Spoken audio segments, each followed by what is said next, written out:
जय श्री श्याम भक्तों।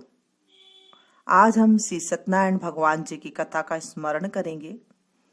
बोलिए सतदेव भगवान की जय, सत्यनारायण भगवान की जय।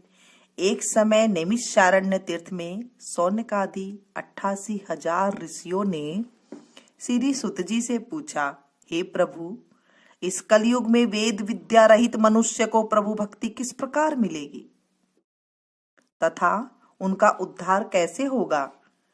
हे मुनि श्रेष्ठ, कोई ऐसा तप बताइए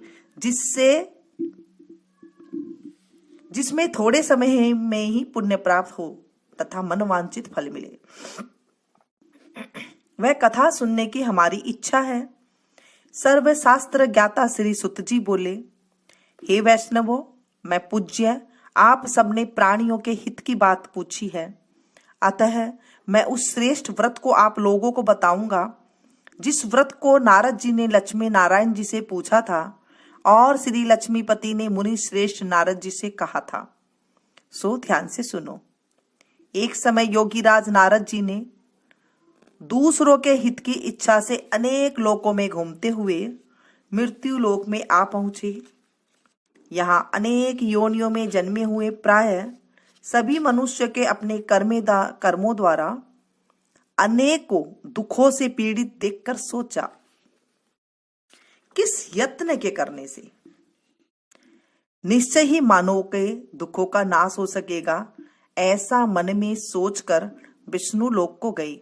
वहां श्वेत वर्ण और 4 भुजाओं वाले देवों के ईश नारायण का, जिनके हाथों में शंख चक्र गदा और पद्म थे तथा बरमाला पहने हुए थे, देखकर स्तुति करने लगे। हे भगवान, आप अत्यंत शक्ति से संपन्न हैं, मन तथा वाणी भी आपको नहीं पा सकती। आपका आदि मध्य अंत नहीं है। निर्गुण स्वरूप सृष्टि के कारण भक्तों के दुखों को नष्ट करने वाले हो। आपको मेरा नमस्कार है। नारद जी इस प्रकार की स्तुति सुनकर विष्णु भगवान बोले, हे मुनि श्रेष्ठ, आपके मन में क्या है? आपका किस काम के लिए आगमन हुआ है? निसंकोच कहो। तब नारद मुनि बोले, मृत्यु लोक में सब मनुष्य जो अनेक योनियों में पैदा हुए हैं, अपने अपने कर्मों के द्वारा अनेक प्रकार के दुखों से दुखी हैं। हे नाथ, मुझ पर दया रखते हो तो बतलाइए कि उन मनुष्य के सब दुखों थोड़े से ही प्रयत्न से कैसे दूर हो सकते हैं। श्री भगवान जी बोले, हे नारद, मनुष्य की भलाई के लिए तुमने बहुत अच्छी बात पूछी है। जिसके करने से मनुष्य मोह माह से छूट जाता है, वह कहता हूं। सुनो, पुण्य देने वाला स्वर्ग तथा मृत्यु लोक में दोनों में दुर्लभ एक उत्तम व्रत है। आज मैं प्रेमवश होकर तुमसे कहता हूं। श्री सत्यनारायण भगवान का यह व्रत अच्छी तरह विधान पूर्वक करने से मनुष्य तुरंत ही यहाँ सुख भोग कर मरने पर मोक्ष को प्राप्त होता है। श्री भगवान के वचन सुनकर नारद मुनि बोले, इस व्रत का फल क्या है? क्या विधान है? किसने यह व्रत किया था और किस दिन यह व्रत करना चाहिए? विस्तार से कहो। भगवान बोले, दुख व शोक आदि को दूर करने वाला, धन्य धान को बढ़ाने वाला, सौभाग्य तथा संतान को देने वाला यह व्रत सब स्थानों पर विजयी करने वाला है। भक्ति और श्रद्धा के साथ किसी भी दिन मनुष्य श्री सत्यनारायण की शाम के समय ब्राह्मणों और बंधुओं के साथ धर्मपरायण होकर पूजा करे। भक्ति भाव से नैवेद्य केले का फल, घी, दूध और गेहूं का चूर्ण सवाया ले। गेहूं के अभाव में साठी का चूर्ण, शक्कर तथा गुड़ ले और सब भक्षण योग्य पदार्थ जमा करके भगवान को अर्पित करे तथा बंधु बांधवों सहित ब्राह्मणों को भोजन कराए। उसके बाद स्वयं भोजन करे। नृत्य गीत आदि का आचरण कर श्री सत्यनारायण भगवान का स्मरण करता हुआ समय व्यतीत करे।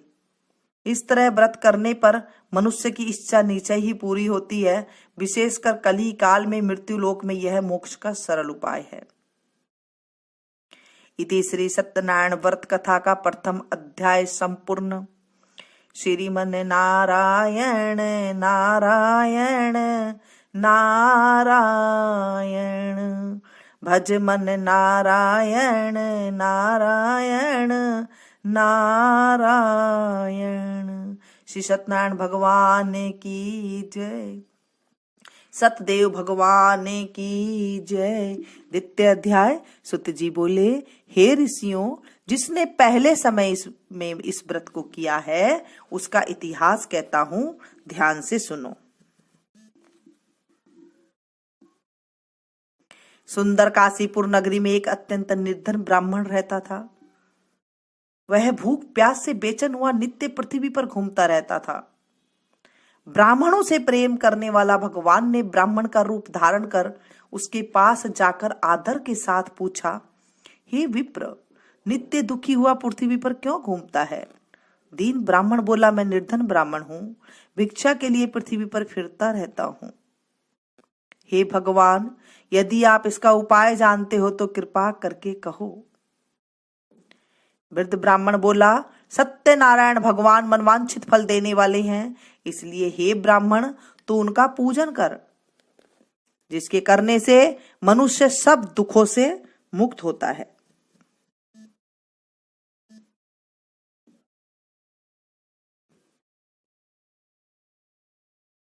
ब्राह्मण को व्रत का सारा वृतांत बतलाकर बुरे ब्राह्मण का रूप धारण करने वाले श्री सत्यनारायण भगवान अंतर्ध्यान हो गए। जिस व्रत को वृद्ध ब्राह्मण ने बतलाया है मैं उसको करूंगा, यह निश्चय करने पर उसे रात में नींद भी नहीं आई। वह सवेरे उठ सत्यनारायण भगवान के व्रत का निश्चय कर भिक्षा मांगने के लिए चला। उस दिन उसको भिक्षा में बहुत धन मिला, जिससे बंधु बांधवों के साथ उसने श्री सत्यनारायण भगवान का व्रत किया। इसके करने से वह विप्र सब दुखों से छूटकर अनेक प्रकार की संपत्तियों से युक्त हुआ। उस समय से वह विप्र हर मास व्रत करने लगा। इस तरह सत्यनारायण भगवान के व्रत को जो करेगा वह सब पापों से छूटकर मोक्ष को प्राप्त होगा। आगे जो पृथ्वी पर श्री सत्यनारायण भगवान का व्रत करेगा वह मनुष्य सब दुखों से छूट जाएगा। इस तरह नारद जी से नारायण जी का कहा हुआ यह व्रत मैंने तुमसे कहा। हे विप्रो, अब मैं और क्या कहूं? ऋषि बोले, हे मुनिवर, संसार में उस विप्र से सुनकर और किस किस ने इस व्रत को किया वह हम सब सुनना चाहते हैं। इसके लिए हमारे मन में श्रद्धा है। सुत जी बोले, हे मुनियों, जिसने इस व्रत को किया है वह सब सुनो। एक समय वह विप्र धन और ऐश्वर्य के अनुसार बंधु बांधवों के साथ व्रत करने को तैयार हुआ। उसी समय एक लकड़ी बेचने वाला बूढ़ा आदमी आया और बाहर लकड़ियों को रखकर विप्र के मकान में गया। प्यास से दुखी लकड़हारा उनको व्रत करते देखकर विप्र को नमस्कार कर कहने लगा, आप यह क्या कर रही हैं और इसके करने से क्या फल मिलता है? कृपया मुझे भी बताओ।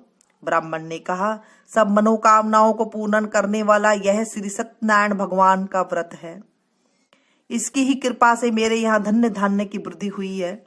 विप्र से इस व्रत के बारे में जानकर लकड़हारा बहुत प्रसन्न हुआ। चरनामत ले और प्रसाद खाने के बाद अपने घर को गया। लकड़हारे ने अपने मन में यह प्रकार का संकल्प किया कि आज गांव में लकड़ी बेचने से जो धन मिलेगा उसी से श्री सत्यनारायण भगवान का उत्तम व्रत करूंगा।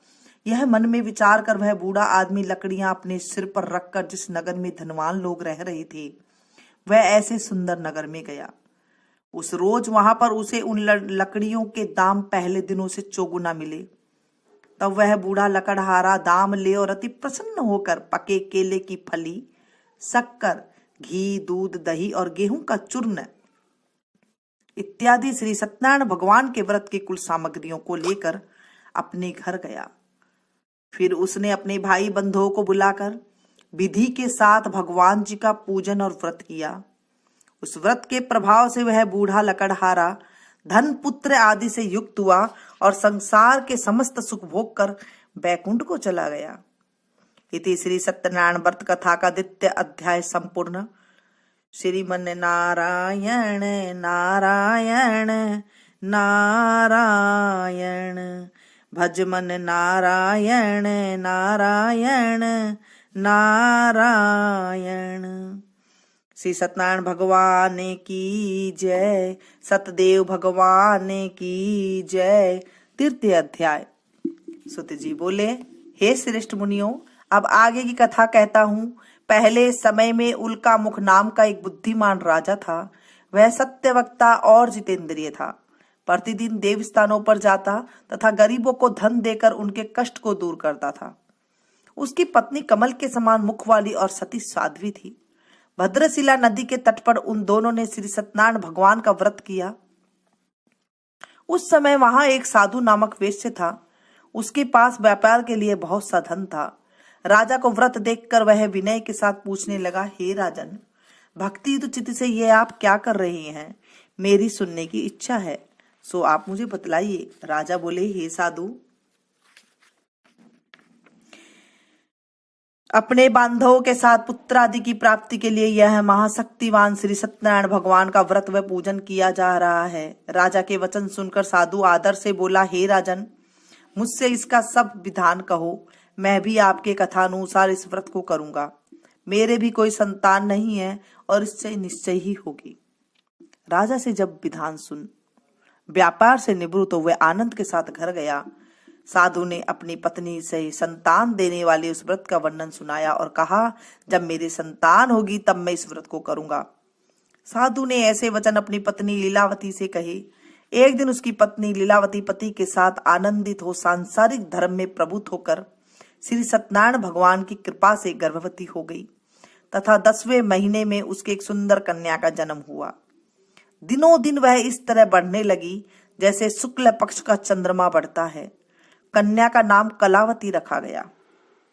तब लीलावती ने मीठे शब्दों में अपने पति से कहा, जो आपने संकल्प किया था कि सत्यनारायण भगवान का व्रत करूंगा, अब आप उसे करिए।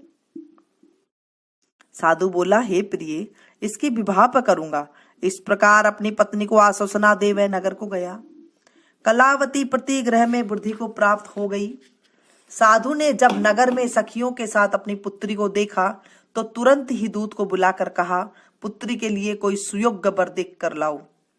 साधु की आज्ञा पाकर दूत कंचन नगर पहुंचा और वहां पर देखभाल कर लड़की के लिए सुयोग्य बाणिक पुत्र ले आया। उस सुयोग्य लड़के को देखकर साधु ने अपने बंधु बांधवों सहित प्रसन्नचित अपनी पुत्री का विवाह उसके साथ कर दिया। किंतु दुर्भाग्य से विवाह के समय भी उस व्रत को करना भूल गया। तब श्री भगवान क्रोधित हो गए और शाप दिया, तुम्हें दारुण दुख प्राप्त होगा।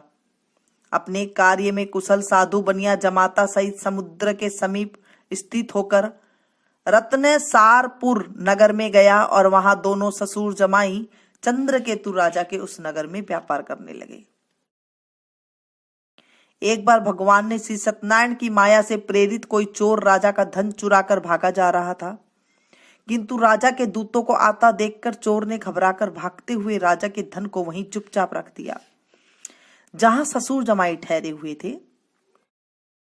जब दूतों ने उस साधु वैश्य के पास राजा का धन को देखा तो उन दोनों को पकड़ राजा के समीप ले जाकर बोले, हम इन दोनों चोरों को पकड़कर लाए हैं, अब हमें क्या करना है, आज्ञा दे।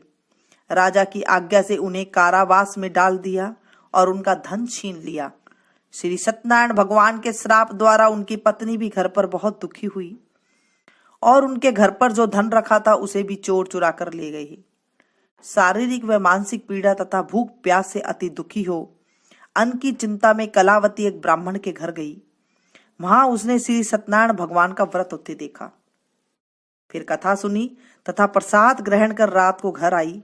माता ने कलावती से कहा, हे पुत्री, तू अब तक कहाँ रही और तेरे मन में क्या है? कलावती बोली, हे माता, मैंने एक ब्राह्मण के घर में श्री सत्यनारायण भगवान का व्रत देखा है। कन्या के वचन सुनकर लीलावती भगवान के पूजन को तैयार करने लगी। लीलावती भगवान का पूजन जब तैयार करने लगी तो लीलावती ने परिवार और बांधवों सहित श्री सत्यनारायण भगवान के पूजन किया और वर मांगा, मेरे पति और दामाद शीघ्र आ जाएं। साथ में ही प्रार्थना की कि हम सबका अपराध क्षमा करो। श्री सत्यनारायण भगवान इस व्रत से संतुष्ट हो गए और राजा चंद्रकेतु को सपने में दर्शन देकर कहा, हे राजन, दोनों वेश्यों को प्रात ही छोड़ दो और उनका सारा धन जो तुमने लिया है उन्हें वापस दे दो, नहीं तो मैं तुम्हारा धन, राज्य, पुत्रादि नष्ट कर दूंगा। राजा से ऐसा कहकर भगवान अंतर्ध्यान हो गए। प्रातःकाल राजा चंद्रकेतु ने सभा में अपना स्वप्न सुनाया। फिर दोनों बाणिक पुत्र को कैद से मुक्त कर सभा में बुलाया। दोनों ने आते ही राजा को नमस्कार किया। राजा मीठे वचनों में बोला, हे महानुभाव, भाग्यवश ऐसा कठिन दुख तुम्हें प्राप्त हुआ है, अब तुम्हें कोई भय नहीं है। ऐसा कहकर राजा ने उनको नए नए वस्त्राभूषण पहनाए तथा उनका जितना धन लिया था उससे दुगना धन देकर आदर से विदा किया। दोनों वैश्य अपने घर को चल दिए। इति श्री सत्यनारायण व्रत कथा का 3य अध्याय संपूर्ण। श्रीमन नारायण नारायण नारायण, भज मन नारायण नारायण नारायण। श्री सत्यनारायण भगवान की जय, सतदेव भगवान की जय। 4th अध्याय। सुत जी बोले, वैश्य ने मंगलाचार करके यात्रा आरंभ की और अपने नगर को चल दिए। उसने थोड़ी दूर निकलने पर दंडी वेशधारी श्री सत्यनारायण से उनसे पूछा, हे साधु, तेरी नाव में क्या है? अभिमानी वाणिक हंसता हुआ बोला, हे दंडी, आप क्यों पूछ रहे हो? क्या धन लेने की इच्छा है? मेरी नाव में तो बेल और पत्ते भरे पड़े हैं। वैश्य का कठोर वचन सुनकर श्री भगवान ने कहा, तुम्हारा वचन सत्य हो। दंडी ऐसा कहकर वहां से दूर चले गए और कुछ दूर जाकर समुद्र के किनारे बैठ गई। दंडी के जाने पर वैश्य ने नित्य क्रिया करने के बाद नाव को ऊंची उठी देखकर अचंबा किया तथा नाव में बेल पत्ते आदि देखकर मूर्छित हो जमीन पर गिर पड़ा। फिर मूर्छा खुलने पर अत्यंत शोक प्रकट करने लगा। तब उसका दामाद बोला, आप शोक न करें, यह दंडी का शाप है, अतः उनकी शरण में चलना चाहिए, तभी हमारी मनोकामना पूरी होगी। दामाद के वचन सुनकर वह दंडी के पास पहुंचा और अत्यंत भक्ति भाव से नमस्कार करके बोला, मैंने जो आपसे असत्य वचन कहे थे उनको क्षमा करो। ऐसा कहकर शोकातुर हो रोने लगा। तब दंडी भगवान बोले, हे बाणिक पुत्र, मेरी आज्ञा से बार बार तुम्हें दुख प्राप्त हुआ है, तू मेरी पूजा से विमुख हुआ है। साधु बोला, हे भगवान, आपकी माया से ब्रह्मा आदि देवता भी आपके रूप को नहीं जानते, तब मैं अज्ञानी कैसे जान सकता हूँ? आप प्रसन्न होइए, मैं सामर्थ्य के अनुसार आपकी पूजा करूंगा। मेरी रक्षा करो और पहले के समान नौके में धन भर दो। उसके भक्ति युक्त वचन सुनकर भगवान प्रसन्न हो उसकी इच्छा अनुसार वर देकर अंतर्ध्यान हो गए।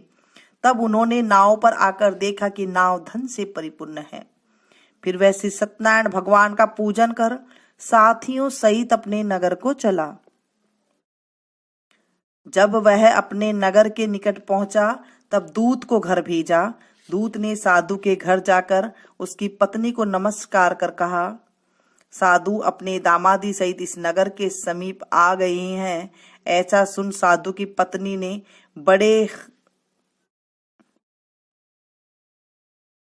हर्ष के साथ श्री सत्यनारायण का पूजन कर पुत्री से कहा, मैं अपने पति के दर्शन के लिए जा रही हूं, तू कार्य पूर्ण कर शीघ्र आ। माता के ऐसे वचन सुनकर कलावती प्रसाद छोड़कर जल्दी से पति के पास गई। प्रसाद की अवज्ञा के कारण श्री सत्यनारायण भगवान ने रुष्ट हो उसके पति को नाव सहित पानी में डुबो दिया। कलावती अपने पति को न देखकर रोती हुई जमीन पर गिर गई।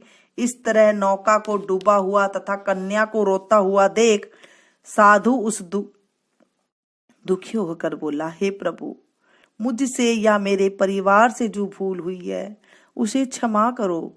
उसके दीन वचन सुनकर श्री सत्यनारायण भगवान प्रसन्न हो गए और आकाशवाणी हुई, हे साधु, तेरी कन्या मेरे प्रसाद को छोड़कर आई है, इसलिए उसका पति अर्दृश्य हुआ है। यदि वह घर जाकर प्रसाद खाकर लौटे तो इसे पति अवश्य मिलेगा। आकाशवाणी सुनकर कलावती ने घर पहुंचकर प्रसाद खाया, फिर पति के दर्शन किए। तत्पश्चात साधु ने बंधु बांधवों सहित श्री सत्यनारायण भगवान का विधि पूर्वक पूजन किया। उसके बाद इस लोक में सुख भोग कर अंत में स्वर्ग लोक को गया। इति श्री सत्यनारायण व्रत कथा का चतुर्थ अध्याय संपूर्ण। श्रीमन नारायण नारायण नारायण, भजमन नारायण नारायण नारायण। श्री सत्यनारायण भगवान की जय, सत्यदेव भगवान की जय। सुत जी बोले। पंचम अध्याय। सुत जी बोले, हे ऋषियों, मैं और भी कथा कहता हूं, सुनो। प्रजा पालन में लीन तुंगध्वज नाम का एक राजा था। उसने भी भगवान का प्रसाद त्याग कर बहुत दुख पाया। एक समय वन में जाकर वन्य पशुओं को मारकर बड़ के पेड़ के नीचे आया। वहां उसने ग्वालों को भक्ति भाव से बांधवों सहित श्री सत्यनारायण जी का पूजन करते देखा। राजा देखकर भी अभिमानवश वहां नहीं गया और न ही नमस्कार किया। जब ग्वालों ने भी भगवान का प्रसाद उसके सामने रखा तो वह प्रसाद त्याग कर अपनी नगरी को चला गया। वहां पहुंचकर उसने अपना सब कुछ नष्ट पाया। तब वह जान गया कि यह सब भगवान ने किया है। तब वह विश्वास कर ग्वालों के पास गया और विधि पूर्वक पूजन कर प्रसाद खाया। सो श्री सत्यनारायण भगवान की कृपा से सब कुछ पहले जैसा हो ही गया। फिर दीर्घ काल तक सुख भोग कर मृत्यु होने पर स्वर्ग लोक को गया। जो मनुष्य इस परम दुर्लभ व्रत को करेगा, भगवान की कृपा से उसे धन्य धान्य की प्राप्ति होगी, निर्धन धनी और बंधीर बंधन से मुक्त निर्भय हो जाता है। संतानहीनों को संतान प्राप्त होती है तथा सब मनोरथ पूर्ण होकर अंत में बैकुंठ धाम को जाता है। जिन्होंने पहले इस व्रत को किया है, अब उनके दूसरे जन्म की कथा कहता हूं।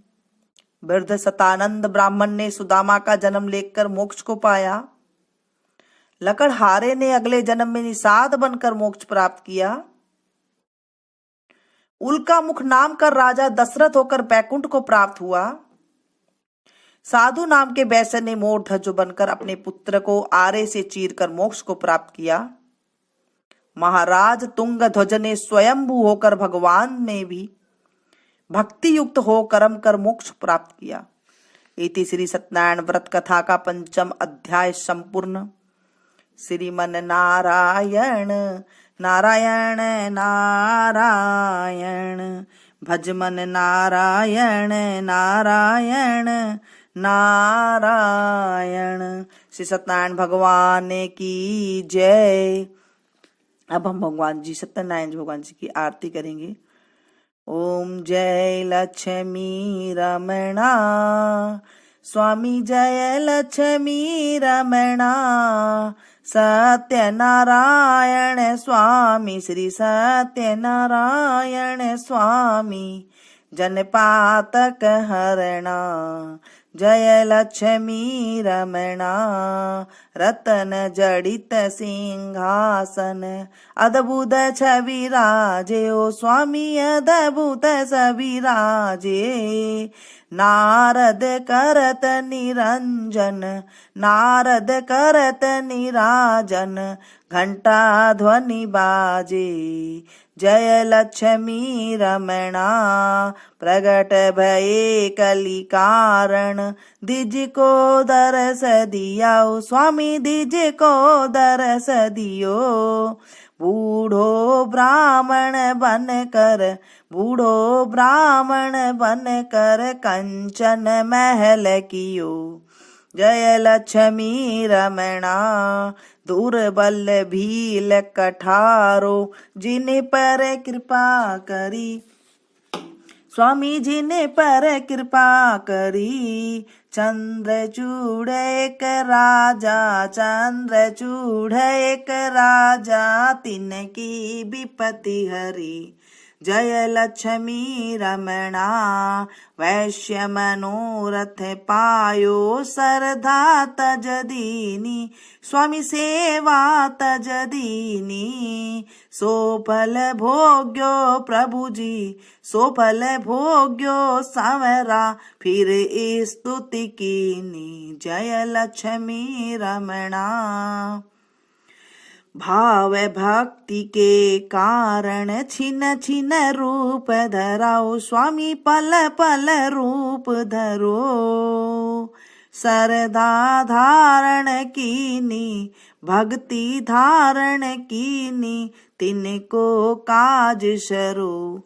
जय लक्ष्मी रमणा। ग्वाल बाल संग राजा, बन में भक्ति करी, ओ स्वामी बन में भक्ति करी। मन वांछित फल दीना, मन इच्छा फल दीना, दीन दयालु हरि। जय लक्ष्मी रमणा। चढ़त प्रसाद सवायो, कदली फल मेवा, स्वामी केला फल मेवा। धूप दीप तुलसी से राजी सतदेवा।